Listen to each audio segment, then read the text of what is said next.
नमस्कार।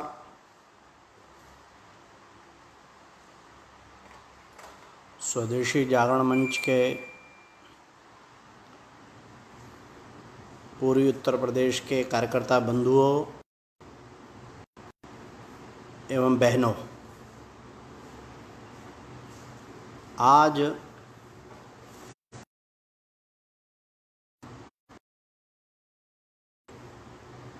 जो 110 दिन तक चले वक्तृत्व श्रृंखला के कार्यक्रम हैं, समापन के दिन पर आपस में मिल रहे हैं।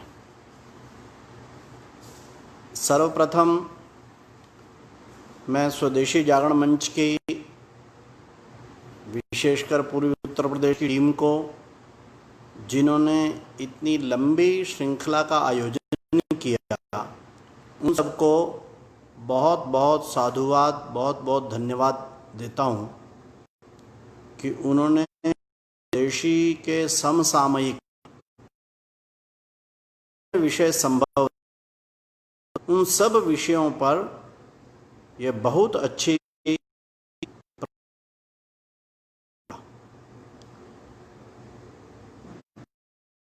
जी के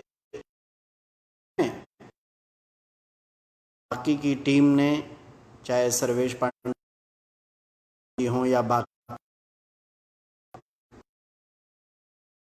काफी परिश्रम। यह 110 दिन, आज उसका समापन का दिन है। इस सारे के दौरान बहुत उच्च स्तर के अपने कार्यकर्ता, हमारे माननीय इंद्रेश जी जो कल ही बोल कर गए, हमारे अजीत महापात्रा जी जो गौ संवर्धन का कार्य देखते हैं, काशी विश्वविद्यालय के कुलपति, अयोध्या विश्वविद्यालय के कुलपति, लखनऊ से बाकी अनेक विश्वविद्यालयों के कुलपति, अन्य विद्वान, स्वदेशी के हमारे प्रकाश जी, माननीय कश्मीरी लाल जी, इन सब लोगों ने समय समय पर आकर स्वदेशी और उससे संबंधित विषयों, चाहे वो जैविक कृषि के बारे में हो, चाहे लघु कुटीर उद्योगों के बारे में हो, चाहे हमारी अर्थव्यवस्था के बारे में हो, वैश्विक अर्थव्यवस्था की परिस्थिति हो, इन सब के बारे में उन्होंने अपने अपने तरीके से, अपने अपनी गहराई से, हम सब जानते हैं कि स्वदेशी जागरण मंच गत 30 वर्षों से लगातार इस देश में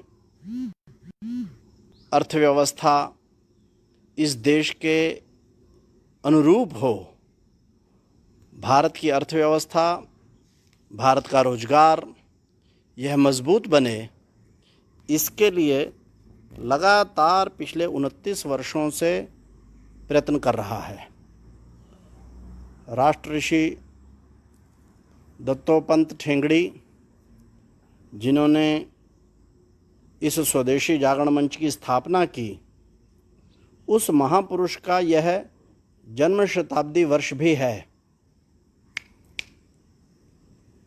और इस नाते से इस वर्ष हम सब लोगों का दायित्व तो और भी बढ़ जाता है। और इस वर्ष कोरोना की महामारी के कारण से संपूर्ण देश में, वास्तव में तो देश नहीं सारी दुनिया में, एक विशिष्ट परिस्थिति बन गई। और वह परिस्थिति ऐसी बनी जिसके कारण से लाखों लोग एक इस वैश्विक महामारी से त्रस्त हो गए। भारत में 25 लाख से अधिक लोग इस बीमारी से ग्रस्त हुए, लगभग 42,000 या इससे कुछ अधिक लोग अभी तक और काल कवलित हो चुके हैं। ऐसे में केवल इसने जन स्वास्थ्य की ही हानि नहीं की, अपितु संपूर्ण भारत की अर्थव्यवस्था को ही एक किस्म से गहरी चोट पहुंचाई है। आप देखेंगे कि जम्मू से लेकर केरल तक सब तरफ लोगों के काम धंधे यह पूरी तरह से यह चौपट हुए हैं। और काम धंधे ही चौपट नहीं हुए, लोगों के रोजगार छिन गए हैं। बड़ी संख्या में और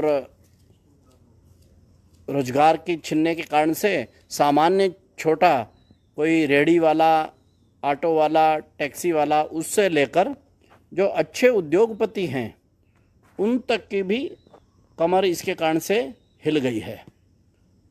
और भारत की जो टोटल लेबर फोर्स है, जो लगभग 50 करोड़ के लगभग लेबर फोर्स है, उसमें से लगभग 13 करोड़ लोगों का ये रोजगार या तो शून्य की तरफ आ गया है या फिर वह काफ़ी कठिनाई में चला गया, यानी उनकी इनकम ये 30-35% तक रह गई है।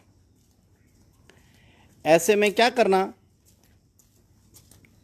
तो स्वदेशी जागरण मंच ने इसके लिए एक विशिष्ट प्रकार का अभियान चलाया, स्वदेशी स्वावलंबन अभियान। स्वदेशी स्वावलंबन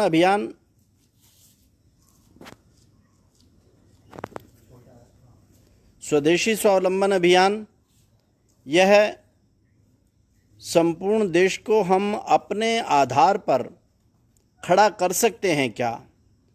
आत्मविश्वास के आधार पर, सहयोग के आधार पर,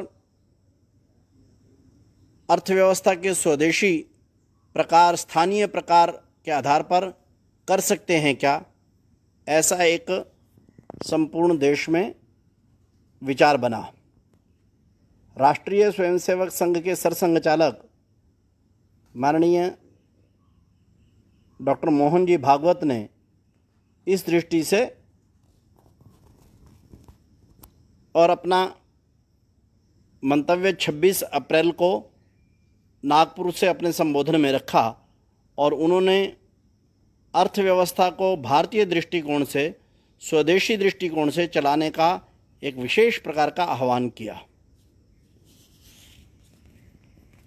अब ऐसी स्थिति में यह अपना अभियान प्रारंभ हुआ है। हाँ, यह अच्छी बात हुई है कि सरकार ने भी और आत्मनिर्भर भारत अभियान इसका आह्वान किया। 12 मई को टेलीविज़न पर बोलते हुए प्रधानमंत्री श्री नरेंद्र मोदी जी ने कहा कि हमारे को वोकल फॉर लोकल ऐसा बनना है। यह वोकल फॉर लोकल यानी क्या है? तो वास्तव में स्वदेशी है। स्वदेशी से भी और आगे स्थानीय उत्पादों, स्थानीय रोजगार, स्थानीय कृषि के तरीके, इनको प्रोत्साहन, यह स्वदेशी का एक आवश्यकता थी। यह स्वदेशी की सोच थी जिसको कि सरकार ने भी स्वीकार किया। ऐसा लगा है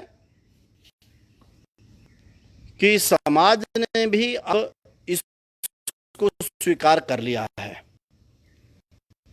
स्वदेशी जागरण मंच ने 3 वर्ष पूर्व आंदोलन स्वदेशी स्वीकार, चाइनीज बहिष्कार, यह आंदोलन जो चला तो वह रामलीला मैदान में एक बड़ी व्यापक रैली के रूप में जाकर संपन्न हुआ।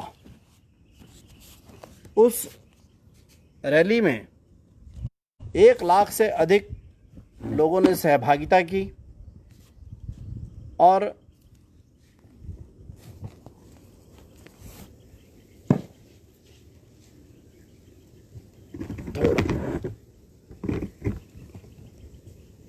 क्षमा चाहता हूँ, बीच में सिग्नल की कठिनाई के कारण से दिक्कत जा रही है, किंतु संपूर्ण देश में संपूर्ण देश में स्वदेशी की एक लहर पिछले 2-3 महीनों में उत्पन्न हो गई है।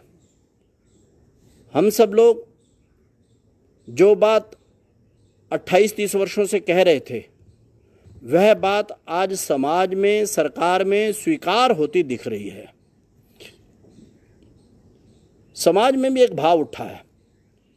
कोरोना महामारी के पश्चात जो संपूर्ण देश में अव्यवस्था हुई आर्थिक क्षेत्र की, उसको संभालने के लिए सरकार ने विभिन्न प्रकार के पैकेज घोषित किए।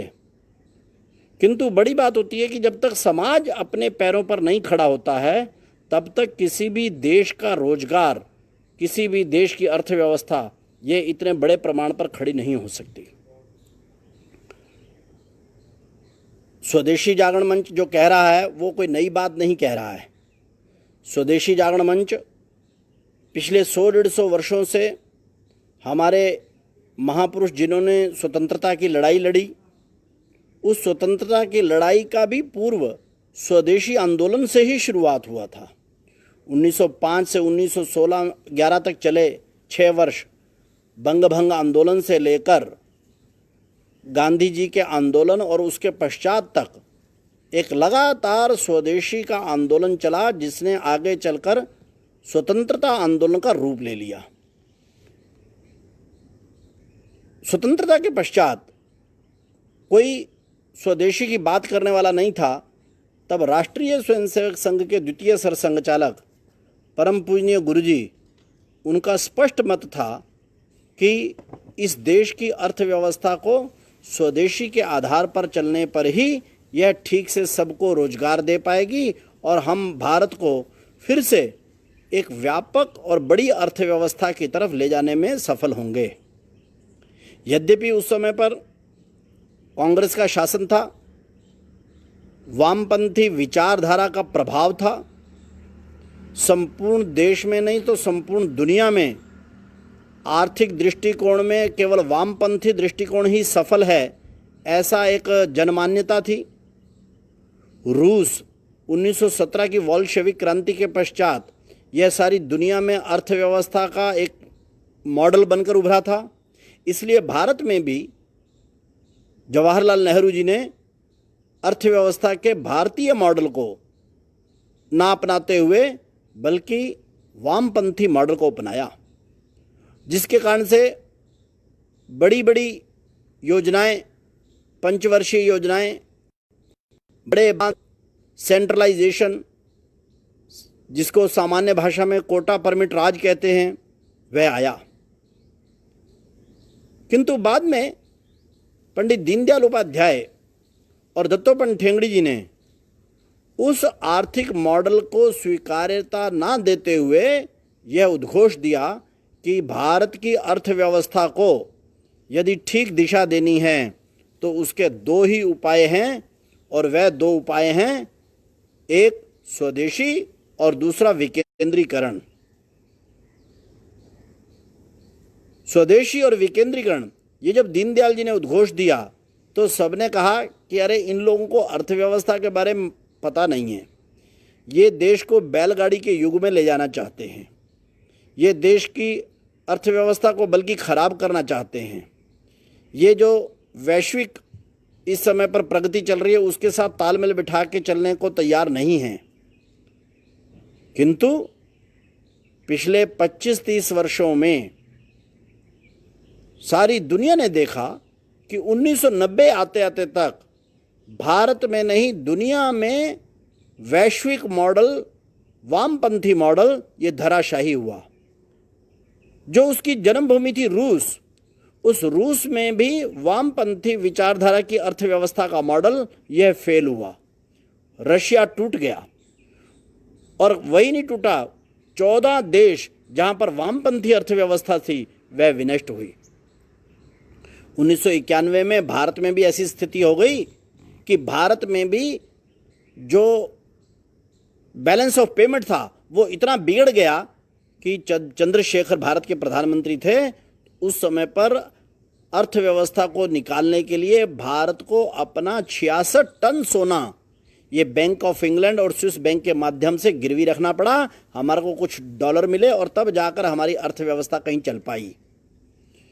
किंतु उसके पश्चात भारत ने मार्केट इकोनॉमी का मॉडल अपना लिया। तब दत्तोपंत ठेंगड़ी जी ने उद्घोष दिया, ना पूंजीवाद ना साम्यवाद, हमें चाहिए राष्ट्रवाद। यह एक सामान्य व्यक्ति को समझ में आने वाला था। हमें चाहिए राष्ट्रवाद का मतलब क्या था कि हमारे को डोमेस्टिक इकोनॉमी पर जोर देना चाहिए। किंतु उस समय पर भी किसी ने बात सुनी नहीं और WTO के अंदर भारत को सदस्य बना दिया गया। किंतु आज 1995 में WTO बना, आज उसके 25 वर्ष बाद हम क्या देखते हैं, केवल भारत नहीं दुनिया भर की अर्थव्यवस्थाएं ये डोमेस्टिक होनी शुरू हो गई हैं।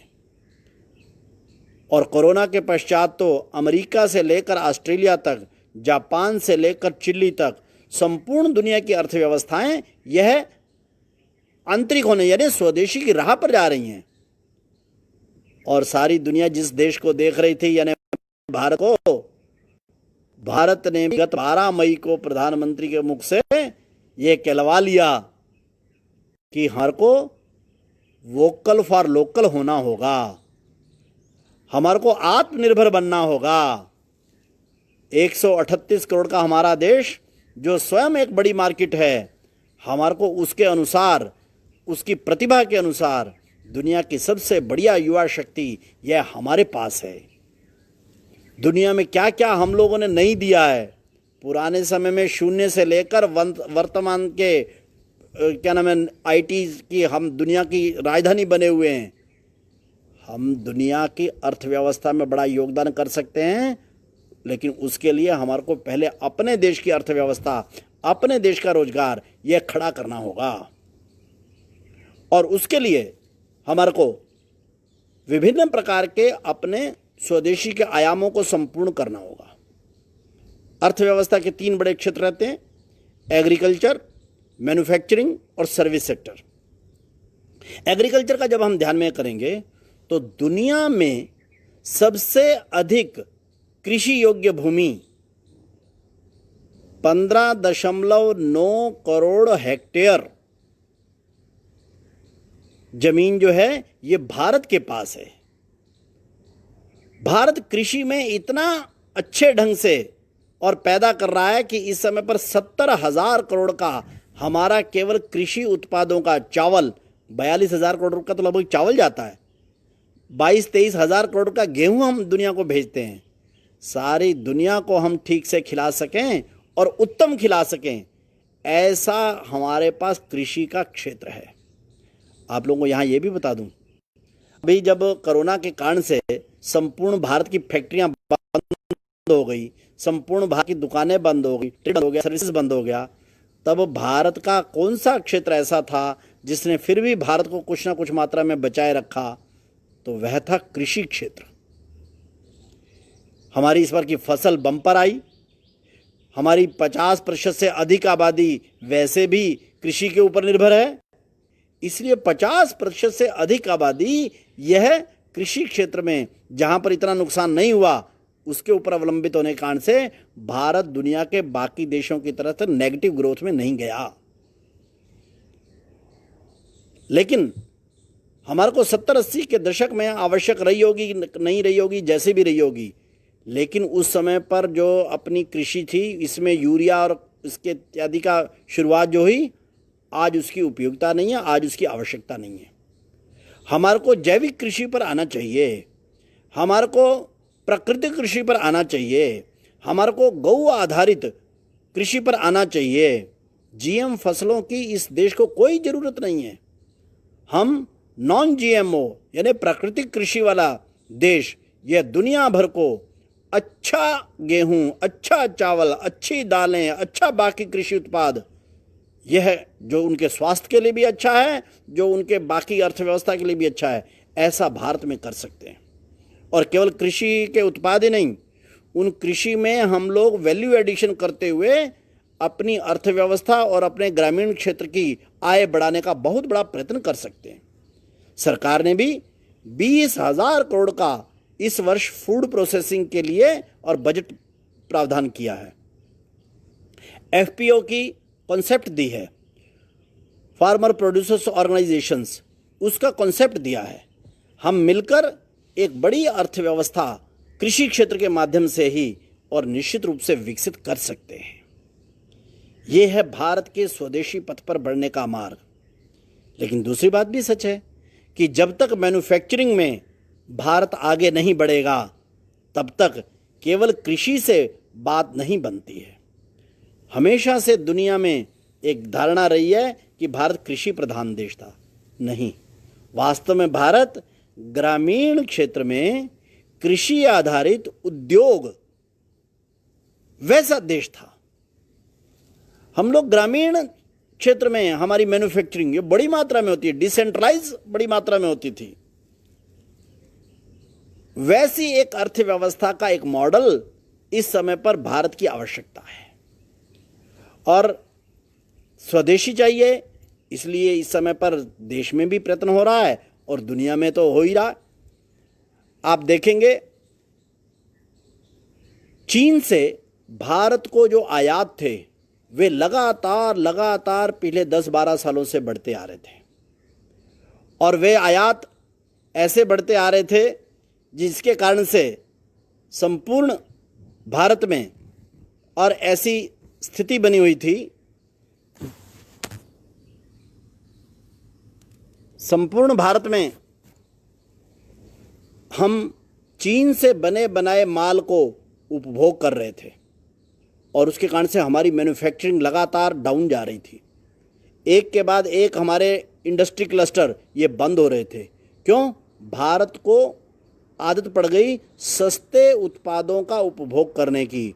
चीन ने इस मनुष्य की वृत्ति का फायदा उठाया और चीन केवल भारत नहीं दुनिया में लगातार और इस प्रकार के सस्ते चीनी उत्पादों का और सप्लाई का सबसे बड़ा केंद्र बन गया।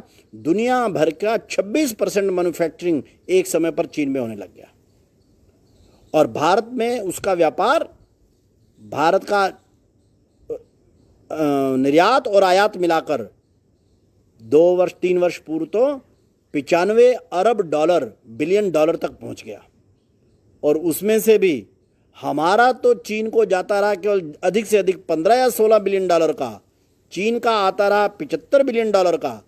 उसके कारण से लगभग 60 से एक बार तो 65 अरब डॉलर तक का भी घाटा हो गया भारत को। यानी अरबों रुपया प्रतिवर्ष हम चीन को भेजते रहे और अरबों रुपया नहीं भेजते रहे खाली, उसके कारण से हम करोड़ों लोगों का, लाखों लोगों का रोजगार भी वहां भेजते रहे। और कौन से चीन को?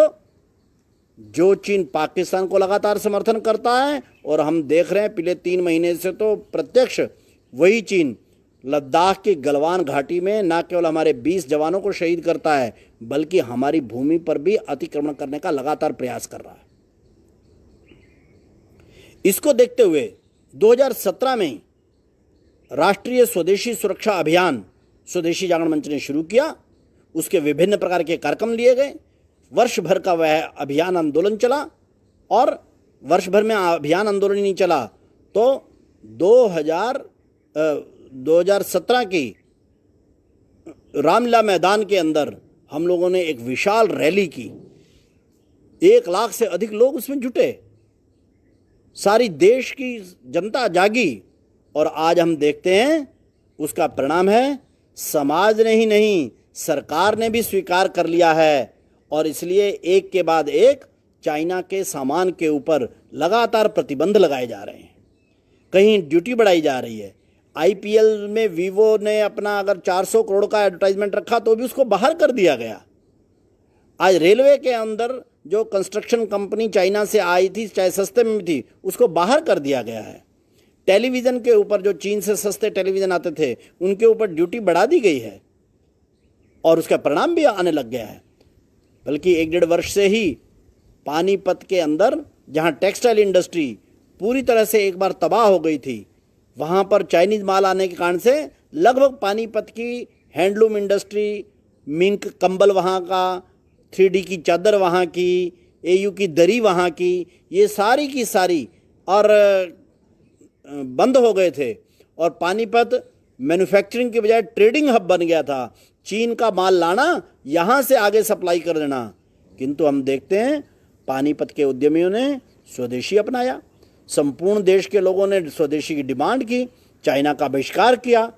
आज पानीपत के अंदर फिर से संपूर्ण स्वदेशी यह आ गया है। आज पानीपत की इंडस्ट्री दोबारा से चल गई है, हजारों लोगों को दोबारा से वहाँ रोजगार मिल गया है और कुल मिलाकर देश एक स्थान पर, और केवल पानीपत में नहीं, मोरवी की टाइल इंडस्ट्री हो, आगरा के जूता इंडस्ट्री हो या फिर शिवा काशी पटाखा इंडस्ट्री हो, सब स्थानों पर अब हमने चाइना को अपने यहाँ से खदेड़ दिया है और कुल मिलाकर भारत ने अपनी मैन्युफैक्चरिंग करनी शुरू कर दी है, जिसके कारण से रोजगार जो है ये दोबारा आना शुरू हो गया है। और केवल उसको नहीं, बाकी भी दुनिया से हम लोगों ने कहा कि जिस चीज़ में आवश्यकता होगी, स्वदेशी का कहना है जहाँ पर हमारे को आवश्यकता हो वहाँ पर अगर विदेशी कंपनी कोई आती है भारतीय शर्तों पर तो उसको स्वीकार किया जा सकता है। लेकिन कोका कोला का कोल्ड ड्रिंक ये ऐसी कौन सी चीज़ है जो भारत नहीं बना सकता? क्या हमारे को अपने कुरकुरे, चिप्स, ये पिज़्ज़ा, बर्गर ये भी बनाने नहीं आते क्या? और इसके लिए कौन सी बड़ी इन्वेस्टमेंट की आवश्यकता होती है? ना इन्वेस्टमेंट की आवश्यकता है, ना इसके लिए किसी प्रकार के और टेक्नोलॉजी की आवश्यकता है। तो ऐसे क्षेत्र में जहाँ ना टेक्नोलॉजी की आवश्यकता है, ना वहाँ पर इन्वेस्टमेंट की आवश्यकता है, वहाँ पर क्यों ना हम स्वदेशी उद्योगों को और स्वदेशी रोजगार को बढ़ावा देने के प्रयत्न करें। और इसलिए ये जो आह्वान हुआ वोकल फॉर लोकल, ये वास्तव में देश के एम्प्लॉयमेंट को ठीक करने का एक सबसे सशक्त और माध्यम बनने वाला है। हमारे को हमारे लघु उद्योग भारती के मित्रों ने बताया कि लघु और कुटीर उद्योगों के माध्यम से प्रति 50,000 रुपये पर एक व्यक्ति को रोजगार मिलता है, 50,000 की इन्वेस्टमेंट के ऊपर। और बड़े उद्योग धंधों में 3.25 लाख रुपए के ऊपर एक व्यक्ति को रोजगार मिलता है। और फिर जिन क्षेत्रों में मानो घर के अंदर जितनी भी चीजें प्रयोग होती हैं, साबुन है, तेल है, आटा है, एक नमक को छोड़कर बाकी सब चीज़ें ऐसी हैं जो अपने ज़िले में, अपने प्रदेश में हम खड़ी कर सकते हैं। अब शैम्पू है या कोई और आवश्यक प्रसाधन की चीज़ है, क्या नाम है, कोई डिटोल इत्यादि, ये डिटोल तो विदेशी कंपनी है, यानी जो कीटनाशक इस प्रकार के रहते हैं, इसको क्या दिक्कत है? वो क्यों नहीं हमारे को बनाना चाहिए? कोरोना के पश्चात हम लोगों ने देखा रातों रात जिन क्षेत्रों में हम सारा आयात पर ही निर्भर थे, विदेशी उस पर ही निर्भर थे, हमने आत्म स्वाभिमान जगाया, अपना आत्मविश्वास खड़ा हुआ, उसके कारण से हम उसमें आत्मनिर्भर होते चले गए। उदाहरण के तौर पर ये पीपीई किट जो हमारे डॉक्टर, नर्सें वगैरह पहनते हैं कोरोना के उसको देखने के लिए, ताकि कीटाणु उसके अंदर ना घुस जाए। जिस समय पर मार्च में पहला लॉकडाउन लगा, उससे पहले ये पीपीई किट भी, इसका कपड़ा, इसका डिज़ाइन, इसकी सिलाई का तरीका ये हमारे को नहीं पता था, और ये सारी की सारी हम बाहर से मंगवाते थे। हमारे पास अपने वेंटिलेटर भी पर्याप्त नहीं थे। कोरोना को टेस्ट करने की लैब केवल 3 थी। कोरोना के जो टेस्टिंग किट होती हैं वो तो हमारे यहाँ बनती ही नहीं थी, चीन से आती थी। किंतु हम लोगों ने निर्णय कर लिया, केवल 3 महीने के अंदर आज हम पीपीई किट एक्सपोर्ट कर रहे हैं। लुधियाना में, सूरत में, कोल्हापुर में, त्रिपुर में, अनेक स्थानों के, नोएडा में, अनेक स्थानों के ऊपर पीपीई किट इतनी मात्रा में अब बन रही है कि हम दुनिया में एक्सपोर्ट करने लगे हैं। टेस्टिंग किट आज हम बाहर नहीं जाते हैं, भारत की ही 11 कंपनियां टेस्टिंग किट बना रही हैं। आज हमारे पास लैब जो 3 थी, आज 1300 के आसपास हमारी लैब हो गई हैं। दुनिया में सबसे अधिक, अमेरिका के बाद सबसे अधिक टेस्ट हम कर रहे हैं। ये कैसे संभव हो गया भाई? अब हमारे को ना वेंटिलेटर हमारे अपने अब हम अपने वेंटिलेटर भी बना रहे हैं, हमारी अपनी दवाइयाँ भी बन रही हैं, हमारा सब कुछ हो गया। और ईश्वर ने अगर चाहा तो अपनी हम वैक्सीन भी जल्दी हम निकाल लेंगे। ये कैसे संभव हो रहा है भाई? भारत ने जब स्वदेशी सीख लिया, जब आत्मनिर्भरता का विचार मन में बना लिया, जब आत्मविश्वास अपना जगा लिया, तो हम अपना रोजगार और अपनी अर्थव्यवस्था ये तो बहुत आराम से कर सकते हैं। ये तो हम भूले हुए थे और भूले हुए होने के कारण से हमारे युवक ये अपनी प्रतिभा का उपयोग दुनिया में कर रहे थे। पेंटियम की खोज, ये जो कंप्यूटर में आवश्यक लगता है, ये हमने की, लेकिन हमने कैलिफोर्निया और अमेरिका की इंडस्ट्री को क्या नाम है वो कर दिया भाई। जीमेल से पहले हॉटमेल चलता था। ये हॉटमेल चलाने वाले जबीर भाटिया एक भारतीय थे, अपनी प्रतिभा का उपयोग वहां कर रहे थे भाई। आज भी माइक्रोसॉफ्ट का सीईओ हो या गूगल का सीईओ, ये सब भारतीय है। अगर सुंदर पिचई वहां जाकर फेसबुक गूगल चला सकते हैं तो भारतीय क्यों नहीं खड़ा कर सकते भाई? अगर सत्यम नडेला वहां जाकर माइक्रोसॉफ्ट को नई ऊंचाइयां दे सकते हैं अमेरिका में, तो भारत में क्यों नहीं खड़ा कर सकते हम? आज भारत इस विचार को समझ गया है। भारत फिर से स्वदेशी की राह पर आ गया है। आज से 25 वर्ष पहले किसी को नहीं लगता था कि भारत में स्वदेशी अर्थव्यवस्था का विचार के नाते से प्रभावी होगा, किंतु आज हो गया है। आज से 30 साल पहले लोग क्या समझते थे? स्वदेशी यानी पिछड़ा विचार है, स्वदेशी यानी बैलगाड़ी युग में ले जाने वाला विचार है, स्वदेशी यानी ये गाय गोबर और इस टाइप की बातों करने वाला का विचार है। किंतु आज केवल भारत नहीं, सारी दुनिया में डोमेस्टिक इंडस्ट्री, डोमेस्टिक इकोनॉमी, इसके ऊपर जोर दिया जा रहा है। आज WTO की वो जो लिबरलाइजेशन की बातें करते थे वो अब चुप हो गए हैं। सबसे बड़ा इस दुनिया में प्रवक्ता लिबरलाइजेशन का अमेरिका, वही चीन पर और बाकी सब पर भी बड़े क्या नाम है कड़े नियम लगा रहा है और ड्यूटीज बढ़ा रहा है। अपनी इंडस्ट्री को फोकस करना भी चाहिए। हम तो स्वदेशी जागरण मंच में 25-30 साल से ही ये कह रहे हैं।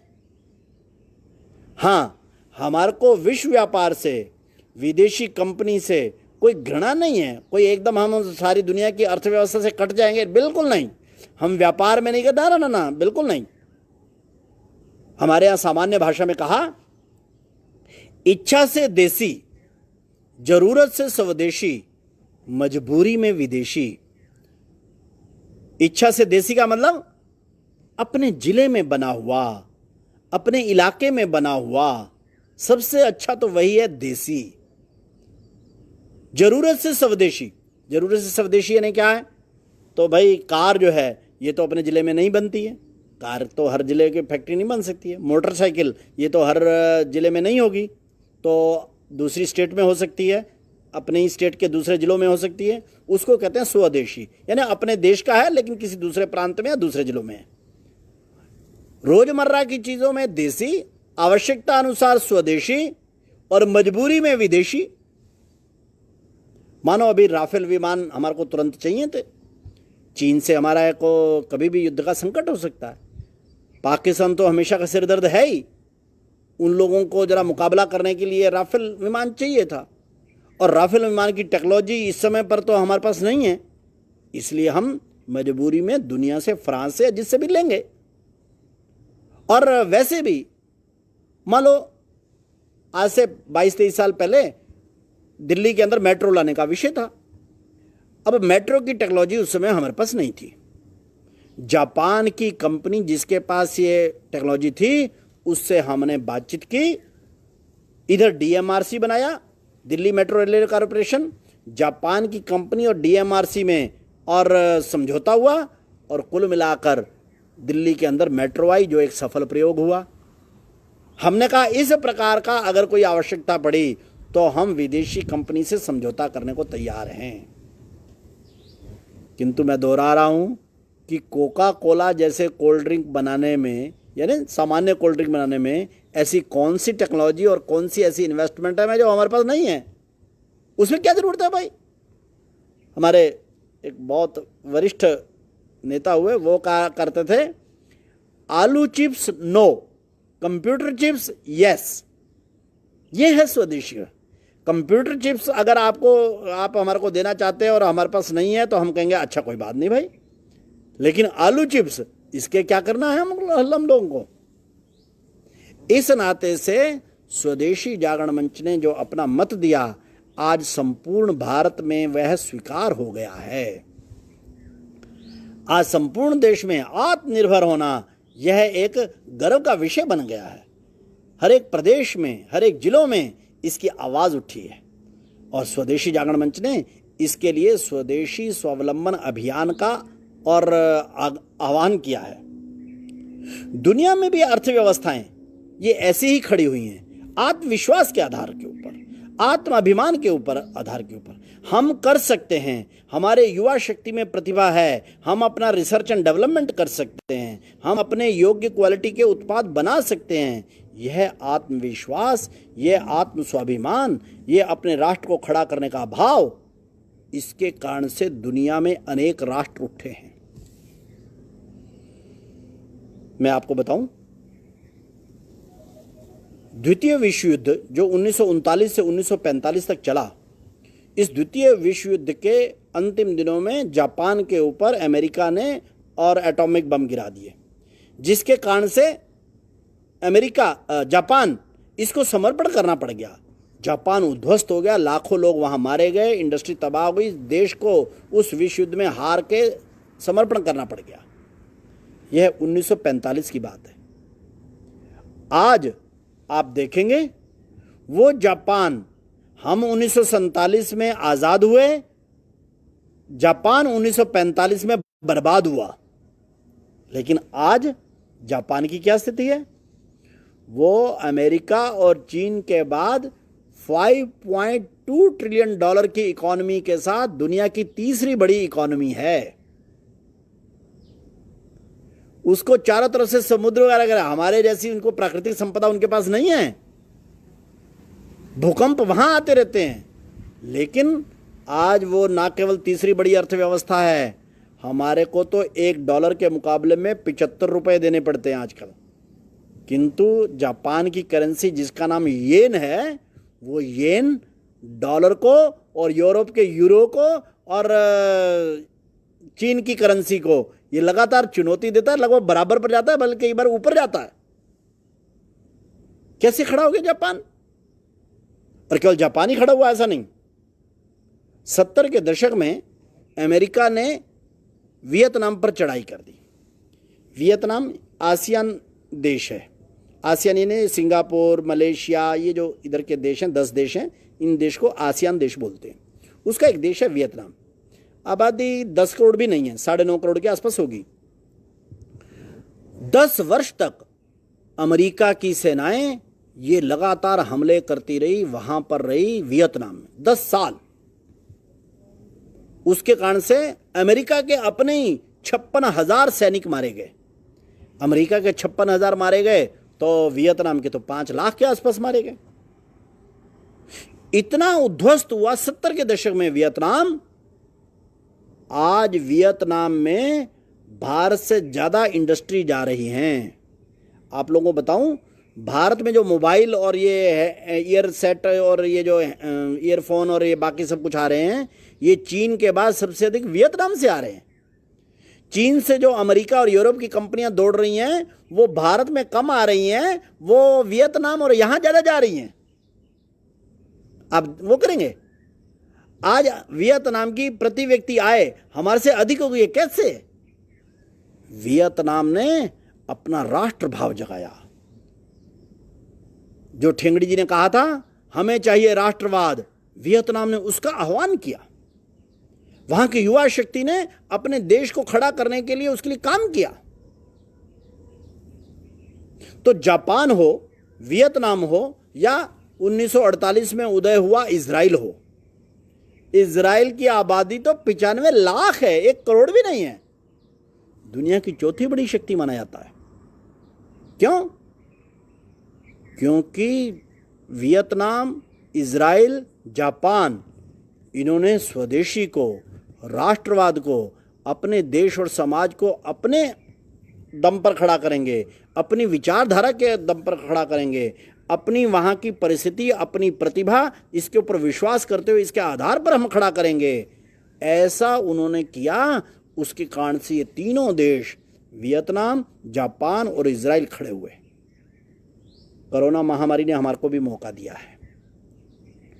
कोरोना महामारी के कारण से भारत जैसे विशाल देश की ही नहीं, दुनिया की अर्थव्यवस्थाएं शून्य पर आ गई हैं। ये ऐसा ही है जैसे किसी का पुराना मकान था, बड़ा मकान था, लेकिन कोई भूचाल आया और भरभरा कर गिर गया। अब गिर गया तो अब दोबारा से निर्माण करना ही है, तो ये मौका है कि अब अच्छी नींव के ऊपर हम अपना मकान खड़ा करें।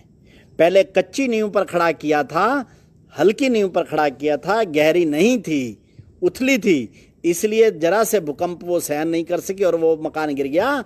आज हमारे को अगर अर्थव्यवस्था दोबारा से खड़ी करनी है तो स्वदेशी की गहरी नींव के आधार के ऊपर खड़ी करनी होगी।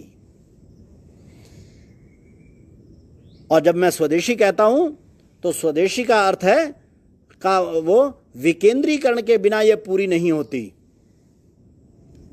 तो विदेशी उत्पादों और उनको तो करना ही है, किंतु हमारे को दूसरा भी वो करना है।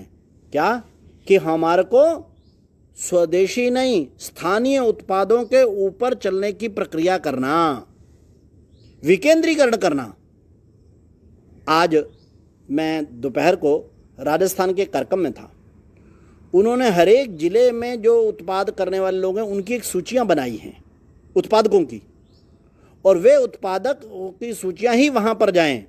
तो वहां पर विषय रखते हुए मैंने कहा कि नमक है, ये टाटा को बनाने की क्या आवश्यकता है?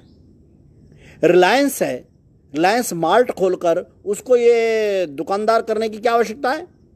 रिलायंस तो बड़ा आदमी है भाई, उसके पास अगर पैसा है तो वो बसें बनाए, कारें बनाए, टैंक बनाए, जहाज बनाए, समुद्री जहाज बनाए, रॉकेट बनाए। क्या उनको इन छोटे उसमें, हमारे छोटे दुकानदार जिसको सामान्य उसमें हम रिटेल क्षेत्र कहते हैं, उसमें आना चाहिए? नहीं आना चाहिए। ये तेल बेचना, ये बाकी चीजें बेचना, ये रिलायंस का काम नहीं है भाई। ये अडानी अंबानी इन लोगों को नहीं करना चाहिए। इन लोगों को बड़े कामों में जाना चाहिए। ये छोटे कामों को लघु उद्यमियों, छोटे उसमें, इसके लिए छोड़ देना चाहिए। यह है विकेंद्रीकरण। वामपंथ में अगर केंद्रीकरण सरकारी कंपनियों द्वारा था तो मार्केट इकोनॉमी में केंद्रीकरण जो है बड़ी कंपनियों द्वारा हो जाता है। स्वदेशी कहता है ना बड़ी कंपनियां, ना बड़ी सरकारें, बल्कि स्मॉल इज ब्यूटीफुल। जो लघु है, जो छोटा है, वही सबसे उत्तम है। जर्मन के ही शायद एक दार्शनिक हुए हैं जिन्होंने फिलॉसफी भी दी, जिन्होंने इकोनॉमिक्स भी दी। उनकी पुस्तक का नाम ही था EMS शुमाकर, उन दार्शनिक का नाम है शुमाकर। बड़ा प्रसिद्ध नाम है दुनिया में, शायद नोबल भी उनको मिला। उनकी बड़ी प्रसिद्ध पुस्तक थी, उस पुस्तक का नाम ही था स्मॉल इज ब्यूटीफुल। तो ये स्मॉल यानी क्या? तो विकेंद्रीकरण आवश्यक है। इसलिए जिला आधारित विकास की योजनाएं, जिला आधारित उत्पादकों की श्रृंखला, जिला आधारित वितरण की व्यवस्था, ये यदि होती है तभी स्वदेशी का दूसरा पक्ष भी पूरा होता है। ये यूं है समझो कि एक मोटरसाइकिल को चलना है तो उसके दो पहिए हैं, एक है स्वदेशी और दूसरा है विकेंद्रीकरण। एक पहिया अगर रहा, दूसरा नहीं रहा, तो वो मोटरसाइकिल चलेगी नहीं। इसलिए विकेंद्रीकरण और स्वदेशी ये दोनों ही चाहिए भारत की अर्थव्यवस्था को मजबूत करने के लिए। इसलिए हमने आह्वान किया है, देश के 739 जिले हैं, जिलाशाह व्यवस्था होनी चाहिए। मेरा एक बहुत बड़े मंत्री से एक बार उसे मिलना हुआ। उन्होंने कहा कि सतीश इंडिया से बहुत अच्छी अच्छी योजनाएं करके भेजते हैं, और देखो ना फूड प्रोसेसिंग में ही 20,000 करोड़ रुपया का हम लोगों ने भेजा है। क्या ये क्या नाम है, वो नहीं है क्या, स्वदेशी के अनुकूल नहीं है क्या? मैंने कहा ये स्वदेशी के अनुकूल तो है, लेकिन स्वदेशी के साथ जो दूसरी आवश्यकता है विकेंद्रीकरण की, वह उसको पूरी नहीं कर रहा है। इसलिए फूड प्रोसेसिंग का 20,000 करोड़ रुपए का ऊपर से जाएगा हिसाब किताब, नीचे आते आते तक जहाँ जिलों के अंदर जहाँ इसको प्रत्यक्ष क्रियान्वित होना है वहाँ पर इसको क्रियान्वित करने का उत्साह नहीं रहेगा। क्यों? उसकी योजना की सहभागिता में उस जिले के लोगों का कोई योगदान नहीं है, उस जिले के अफसर का भी कोई योगदान नहीं है, केवल आ गया है ऊपर की राशि वो उसको नीचे बांट देता है, इसलिए आवश्यक परिणाम प्राप्त नहीं होता है। यदि हमारी योजनाओं का केंद्र बिंदु यह जिला बन जाए, यदि हमारे उत्पाद का केंद्र बिंदु ये जिला बन जाए, ये हमारे टैक्स कलेक्शन और टैक्स का खर्चे का केंद्र बिंदु जिला बन जाए, विकेंद्रीकरण हो जाए, और मैं तो कहता हूँ जिले से भी नीचे चले जाए, जिसको गांधी जी ने कोई ग्राम स्वराज्य की कल्पना की थी। अब वो कितनी व्यवहारिक होगी देखेंगे, लेकिन उस दिशा में हमारे को आगे बढ़ा जाए अगर ये करते हैं तो निश्चित रूप से ही भारत अपना रोजगार और भारत अपनी अर्थव्यवस्था को यह निर्माण कर ले जाएगा। कोरोना से पहले हमारे यहाँ पर एक विषय चला हुआ था कि भारत को $5 ट्रिलियन की इकोनॉमी करना है। अगर मान लो 100 अंबानी 100 अडानी मिलकर $5 ट्रिलियन की व्यवस्था बना लें तो क्या भारत को वो मंजूर है? क्या अंबानी अभी अपनी ग्रुप कंपनी में $20 अरब का इन्वेस्टमेंट ले आए, क्या उसे भारत संपन्न हो जाएगा, सुखी हो जाएगा? भारत को संपन्न होना यानी भारत के 28 करोड़ लोगों को संपन्न होना, और 28 करोड़ लोगों को संपन्न होना, 28 करोड़ लोगों की अर्थव्यवस्था को ठीक होना, इसका अर्थ क्या है? 28 करोड़ परिवारों की अर्थव्यवस्था कैसे ठीक होती है? एक परिवार की अर्थव्यवस्था कैसे ठीक होती है? जब उसमें एक परिवार का रोजगार ये ठीक बन जाए। और यहाँ जब मैं कह रहा हूँ रोजगार, तो रोजगार का अर्थ नौकरी नहीं है, सरकारी नौकरी तो बिल्कुल नहीं है। नौकरी का अर्थ है विधिपूर्वक, यानी वो कानूनी रूप से सही हो और नैतिक रूप से सही हो। उस दृष्टि से वह एक अच्छी कमाई कर लेते हैं, चाहे कृषि के करके, चाहे सर्विस सेक्टर करके, चाहे वो उत्पाद करके, चाहे स्वरोजगार करके, जिस तरीके से भी। आजकल की एक सामान्य भाषा में कहना हो, कोई कैलकुलेशन नहीं है, सामान्य भाषा में कहना हो, एक 30-35 हज़ार रुपये का एक व्यक्ति अगर जुगाड़ कर लेता है तो समझो वो रोजगार कर लेता है। एक परिवार के अंदर, हर एक परिवार के अंदर ऐसा एक 30-40-50 हज़ार कमाने वाला यदि ठीक ठाक हो गया, उसके 28 करोड़ परिवार यह ठीक हो जाएं, ये सबसे प्रमुख आवश्यकता जो है ये भारत की है। स्वदेशी की सोच ये है, और हर एक परिवार की उसके लिए रोजगार जुटाने के लिए। वैसे भी कोई भी सरकार यह बाकियों के रोजगार की व्यवस्था नहीं कर सकती। हमारे को स्वरोजगार पर आना होगा। अभी हम लोगों ने आंकड़े निकाले तो भारत की टोटल लेबर फोर्स है इस समय पर 49.8 करोड़। उस 49.8 करोड़ के उसमें से हमने देखा कि सरकारी नौकरियां और कॉरपोरेट की नौकरियां, जिसको संगठित क्षेत्र की नौकरियां कहते हैं, वो कितनी हैं? तो 3,42,60,000। ये बनती हैं लगभग 7%। अब देखिए, सब प्रकार की नौकरियां सरकारी और कॉरपोरेट की यानी उद्योग जगत की मिलाकर बनती ही 7% हैं। तो 93% समाज क्या करेगा? तो 93% समाज को एग्रीकल्चर को वैल्यू एडिशन करते हुए, एग्रीकल्चर में मूल्य संवर्धन करते हुए स्वरोजगार की तरफ बढ़ने की कोई व्यापक प्रक्रिया करनी होगी। अगर भारत स्वरोजगार पर, आत्मनिर्भरता के, स्वावलंबन के पथ पर तेजी से बढ़ा तो हर एक परिवार में और रोजगार की व्यवस्था होगी। अगर हम इन जिला के में बनने वाले देसी उद्योगों को उपयोग करेंगे तो ये कोई इमोशनल नारा नहीं है कि लघु और उससे खरीदिए, लोकल खरीदिए। ये वास्तव में हमारे प्रत्येक बच्चे को रोजगार देने का मंत्र है। मैंने पहले ही बताया, उसको मैं दोहरा रहा हूं कि लघु और कुटीर मध्यम उसमें 50,000 की इन्वेस्टमेंट पर एक को रोजगार मिलता है, जबकि बड़े उद्योगों में 3.25 लाख पर एक को मिलता है। हाँ, अगर हम चाहते हैं कि हमारे बच्चों को रोजगार मिले, हमारे को रोजगार मिले, तो उसका एक सीधा सा रामबाण उपाय है, देसी का उपयोग करो, लोकल का उपयोग करो, स्थानीय खरीदो, स्थानीय रोजगार पाओ। और फिर एक बात और भी है, किसी भी देश और समाज की युवा शक्ति को नौकरियों पाने वाले की अगर वो रही तो वह पूरी समाज के लिए पर्याप्त नहीं हो सकता।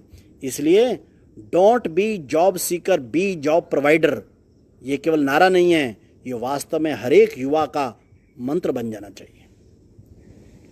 यह मंत्र किया तो हालांकि ये उदाहरण तो काफ़ी पहले भी आ चुका है, हम लोगों ने कई बार दिया है, बिट्टू टिक्की वाला का, जो कि उत्तर प्रदेश से ही आया हुआ व्यक्ति है। दिल्ली में आकर एक रेडी गोलगप्पे की दुकान से शुरू करके आज BTW नाम से, BTW ने बिट्टू टिक्की वाला ही बनता है उससे, आज लगभग 450 करोड़ रुपए की कंपनी चला रहा है।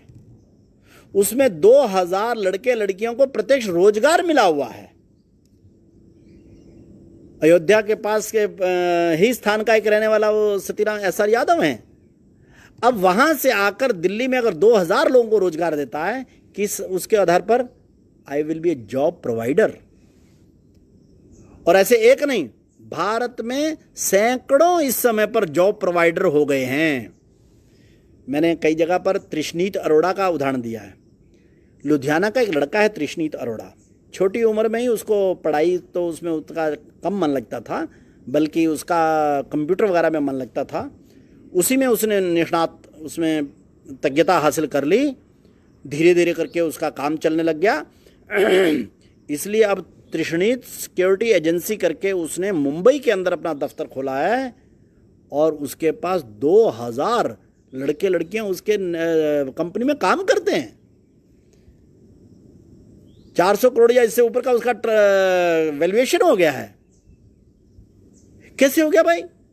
जब ये भाव आ जाता है कि मैं दूसरों को भी जॉब दे दूंगा, तो फिर नौकरी मांगने वाले नहीं, नौकरियां देने वाले हो जाते हैं। और जिस देश और समाज में नौकरियां देने वाले ज़्यादा हो गए तो वहाँ बेरोजगारी रहने का कोई कारण ही नहीं है। और कैसे कैसे अभी के दे रहे हैं, तो एक हमने आजकल उदाहरण सुना है। हिमाचल में शायद ऊना में के नज़दीक के गांव में 2 व्यक्ति वापस आए। वो होटल इंडस्ट्री में काम करते थे। होटल में ये जो शेफ़ होते हैं, कुक यानी खाना बनाने वाले, उनका काम था और किसी 5 स्टार होटल में काम करते थे। संयोग से मार्च में आए हुए थे, इतनी देर में लॉकडाउन वगैरह हो गए, तो बाद में उनके होटल वालों ने कहा कि अब तो यहाँ पर होटल इंडस्ट्री सबसे पहले बंद हुई है, इसलिए अभी आपको महीना 2 महीना आना नहीं। शुरू में तो उनको लगा कि शायद खुल जाएगा, लेकिन बाद में जैसे ही लगने लगा कि ये लंबा हो गया है तो उन्होंने सोचा क्या करें। तो उन 2 लोगों ने वहीं पर ही सोचा हम तो काम क्या कर सकते हैं। उन्होंने सोचा कि हम तो रोटी बना सकते हैं, हम शेफ़ हैं, हम विभिन्न प्रकार के और खाद्य वो बना सकते हैं। तो उन्होंने कहा कि रोटी तो यहाँ का ढाबा वगैरह तो यहाँ पर ठीक से चलेगा नहीं, तो कोई ऐसी आइटम बनाई। तो उन्होंने पिज़्ज़ा बनाने की सोची। अब पिज़्ज़ा बनाने के लिए उनके पास जो ओवन थी वो भी उनके पास नहीं थी, लेकिन तो भी उन्होंने हिम्मत की, यूट्यूब से मिट्टी की ओवन बन सकती है क्या, ये उन्होंने खोजा। तो मिट्टी, कुछ थोड़ा सरिया, थोड़ा लकड़ी वगैरह मिलाकर उन्होंने उस ओवन को विकसित कर लिया। और मेरे को तो महीना 1 हो गया उस बात को पढ़े हुए। उन्होंने कहा हम 80 से 100 पिज़्ज़ा प्रतिदिन अब हम यहाँ बनाकर बेच रहे हैं। और हमने 2 लड़के भी रखे हुए हैं, 2 ये स्वयं, 2 ये रखे हुए हैं, यानी 2 ये खुद 2 को रोजगार दे रहे हैं। और ये वहाँ पर ही इन्होंने और पिज़्ज़ा का काफ़ी अच्छा बड़ा काम कर लिया। व्हाट्सएप का उपयोग किया कि हम इतने रुपए में, शायद 100 रुपये में, और आपको घर पर ही पिज़्ज़ा पहुंचा देंगे। एक लड़का रखा हुआ था मोटरसाइकिल के ऊपर, वो जाके सबको और देकर आता है। अब एक छोटे से प्रयोग हुए, आत्मनिर्भरता का प्रयोग, आत्मविश्वास का प्रयोग, मैं रोजगार प्रोवाइड कर सकता हूं, ये भाव, ये इतना गहरा प्रभाव है, ये इतना गहरा विचार है कि ये भारत की अर्थव्यवस्था को भी ठीक कर सकता है। इस स्वदेशी और स्वावलंबन के विचार को प्रोत्साहित करने के लिए ही स्वदेशी जागरण मंच ने और कार्यक्रम जो लिए हैं उनमें से एक कार्यक्रम लिया है हम लोगों ने, अर्थ एवं रोजगार सृजक सम्मान कार्यक्रम। उस जिले के अंदर जो भी लोग, जिन्होंने भी ऐसे 20, 30, 40, 50 को और रोजगार दिया है, ऐसे लोगों को बुलाकर, ऐसे 6, 7, 8, 10 जितने भी संभव हैं उस जिले में बुलाकर उनके अनुभव कथन करवाना। हमने कैसे कैसे अपना काम धंधा शुरू किया, कैसे हमारे को कठिनाई आई, कैसे हमने उसमें से रास्ता निकाला, उनको भी प्रेरणा देना, उनका सम्मान करना। ऐसे अर्थ एवं रोजगार सृजक लोगों का सम्मान कार्यक्रम करना, ये स्वदेशी स्वावलंबन अभियान के अंतर्गत हम लोगों ने लिया है। अभी दिल्ली में एक कार्यक्रम था, मैं गया हुआ था, उसमें भी ऐसे 5 लोग आए हुए थे। उन्होंने बताया, एक बहन आई थी कि हाँ वो उसने बुटीक से 60 से अधिक लोगों को प्रत्यक्ष रोजगार दिया हुआ है। हमारे आयुर के वहाँ पर वो बनाने वाले हमारे मनविंदर सिंह जी आए हुए थे, उन्होंने 100 से ऊपर लोगों को रोजगार दिया हुआ है। कोई बड़ी इन्वेस्टमेंट उनके पास नहीं थी, कोई उनकी पारिवारिक पृष्ठभूमि बड़ी नहीं थी, कोई बड़ा टेक्नोलॉजिकल एडवांसमेंट नहीं था। क्या था? आत्मविश्वास था और एक इच्छा शक्ति थी। हाँ, मैं कर सकता हूँ, मैं बड़ा बन सकता हूँ, मैं दूसरे लोगों को रोजगार दे सकता हूँ। तो ऐसे लोगों को चिन्हित करके जिला जिला में, फिर प्रांत में, फिर केंद्र में ऐसे अर्थ एवं रोजगार सृजक सम्मान कार्यक्रम, ये भी स्वदेशी जागरण मंच ने लिया है। और उसके कारण से हम देखते हैं कि संपूर्ण देश में एक वातावरण बनने लगा है। हाँ, हम भी अपने उद्यमिता करेंगे, हम भी अपना काम करेंगे, हम भी रोजगार देने वाले बनेंगे, जॉब सीकर नहीं जॉब प्रोवाइडर बनेंगे। ऐसा सारे देश में एक लहर सी चलती दिखती है। सरकार अनुकूल काम करे, इसके लिए सरकार से जरूर नीतिगत परामर्श करना चाहिए, इंडिपेंडेंट लोगों को भी करना चाहिए। स्वदेशी जागरण मंच तो करता ही है, किंतु सरकार के सहारे बैठे रहना यह स्वदेशी सोच नहीं है। समाज की अपनी शक्ति होती है। मैंने बताया कि सरकारी नौकरियां तो 7% और कारपोरेट की मिलाकर भी नहीं है। समाज की जो अपनी ताकत है, इसको जगाने का आह्वान का नाम है स्वदेशी स्वावलंबन अभियान। या सरकार भी जो आत्मनिर्भर भारत अभियान छिड़े हुए, ये उस दिशा में ही है। हम अपने से लेकर अपने घर के छोटे मोटे चीज़ें बनाने से लेकर अपने प्रयोग में, दैनिक प्रयोग में आने वाले तक, हम अपने जहाज, और अपने जहाज नहीं, हम तो अपने सैटेलाइट उड़ाते हैं भाई। अपने दुनिया में सबसे अच्छे सैटेलाइट उड़ाने वालों में हम भी शामिल हैं। 104 सैटेलाइट एक साथ ले जाने वाले में हम हैं। दुनिया के सबसे बड़ा कोऑपरेटिव अमूल, ये हम ही लोगों ने खड़ा किया हुआ है। दुनिया वाले व्यापार में, कोई बड़ा मैन्युफैक्चरिंग में, कोई सर्विस सेक्टर में जाते होंगे। अभी मैंने तो एक जगह मजाक में कहा, हमारे बाबा रामदेव तो सांसें बेचकर भी व्यापार करने का तरीका बता देते हैं भाई। योगासन की मुद्राएं, आयुर्वेद के फार्मूले, आयुर्वेद की दवाइयां, उससे 20,000 करोड़ रुपए से ऊपर की कंपनी बनाना हम जानते हैं भाई। तो हम कर सकते हैं, यह भाव यह हम अपने मन में रखें। निश्चित रूप से आगे आने वाला काल यह स्वदेशी का, भारत का काल है। निश्चित रूप से हम उठेंगे, ये भारत उठेगा, अपने बल पर उठेगा, अपने आत्मविश्वास के आधार पर उठेगा, और इसको उठना ही होगा, क्योंकि दुनिया को भारत के उठने की आवश्यकता है। चीन उठा, सारी दुनिया को त्रस्त हो गया। अमेरिका, यूरोप उठे, सारी दुनिया से पैसा खींचना उन्होंने जारी रखा। भारत को इसलिए उठना होगा कि भारत अपना प्रेरणा के स्रोत का उठे। इतिहास में दुनिया ने लूटा होगा, दुनिया के देशों में लूटा होगा। इतिहास में कोई ऐसा दृश्य नहीं है, कोई ऐसा इतिहास में उल्लेख नहीं है कि भारत में दुनिया को लूटा। ना, हमारी सोच ही नहीं है। हमारी सोच क्या है? हमारी सोच है वसुधैव कुटुंबकम। और जब हम सारी वसुधा को एक परिवार समझते हैं, तो लूटने का तो हमारे विचार ही नहीं आता है। हमारे को एग्रेसिव होकर दूसरे की जमीन को खींचने का विचार ही नहीं आता, जो चीन के दिमाग में आजकल आया हुआ है। हर जगह पर वो कठिनाइयां उत्पन्न कर रहा है। इसलिए हम सब लोगों को इस विचार को केवल भारत के लिए नहीं, ये दुनिया की आवश्यकता है। दुनिया की, मानवता की भलाई के लिए भारत को उठना जरूरी है, और भारत को उठने के लिए स्वदेशी जरूरी है। उसको अपनाएं। एक विक्टर ह्यूगो का मैंने बहुत बार दिया, तो आज दोबारा से उल्लेख करके अपनी बात समाप्त करता हूँ। विक्टर ह्यूगो हुए तो पश्चिमी दार्शनिक, लेकिन उनका एक प्रसिद्ध वाक्य है, nothing can stop the idea whose time has come. दुनिया में उस विचार को कोई नहीं रोक सकता जिसका समय आ गया है। आज हम कह सकते हैं दुनिया में भारत का समय आ गया है, और भारत में स्वदेशी का समय आ गया है। इसलिए आओ हम उठें, एक विजयी उसके नाते से उठें।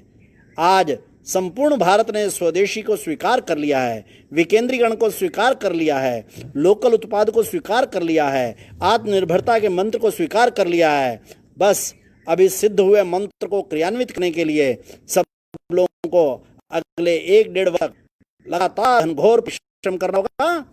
स्वदेशी और स्वदेशी के कार्यकर्ता संपूर्ण उसमें खड़े हैं, देश में खड़े हैं। राष्ट्रपति दत्तोपंत ठेंगड़ी, इनका जन्म शताब्दी वर्ष है, उन्होंने स्वदेशी को भारत की अर्थव्यवस्था का केंद्र बिंदु बनने का स्वप्न देखा था। वह स्वप्न साकार करने का समय उन्हीं के ही शताब्दी वर्ष में दिख रहा है। ऐसे एक राष्ट्र ऋषि को स्वदेशी की भाव की अर्थव्यवस्था का निर्माण करा के देना, ये हम सब लोगों का वैसे भी एक कर्तव्य है, वही सच्ची उनकी श्रद्धांजलि भी है और वही वास्तव में सही अर्थों में दत्तोपंत ठेंगड़ी जी की जन्म शताब्दी मनाने का तरीका भी होगा। संपूर्ण देश उठ रहा है, हम भी उठें। देश उठेगा अपने पैरों निज गौरव के भान से, ऐसा एक मंत्र दोहराते हुए और हम आगे बढ़ें। आज इतना पर्याप्त है।